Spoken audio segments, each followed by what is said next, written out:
Sino bang nag-imbento ng ganitong kisame? Kami lang ba may ganitong kisame? For sure, hindi naman oh. Ano ba to? Anti-butike? Ganon? Sa perspective ng mga langgam na gumagapang dyan, para silang nasa dun eh. Para ba to kay Spider-Man, just in case na magkatotoo siya tapos hindi niya to magapangan? Sa bagay, sa mga exorcist movie, may mga gumagapang sa kisame, no? So baka mapakinabangan namin to. Nakikita mo ba yan? Hindi yan malambot. Matigas yan. Tapos matalim pa. Naalala ko dati inabot ko yan, tapos pagtalon ko, nagdugo yung kamay ko. Ganon katalim yan. Hindi ko talaga magets anong purpose nito. Sasabihin ng iba dyan, Google mo. Bakit ba?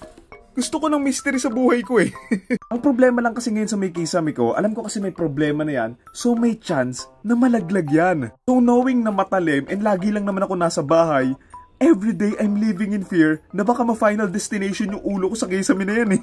Kasi yung ibang kwarto dito, bumagsak na rin yung kisame, so possible na baka magaya na rin yung kisame ko. So yun, hindi ko lang talaga magets bakit may nag-imbento ng ganitong kisame.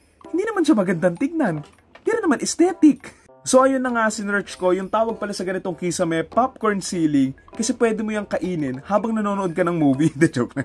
Nakasulat nga, popcorn ceilings, also known as acoustic or textured ceilings, to hide imperfections, so hindi mo na siya kailangan pantayin or whatsoever, kasi bako-bako na nga siya. So basically, kapag tinatamad ka na, ay gusto mo nang matapos yung kisame mo, ganyan na lang yung gawin mo.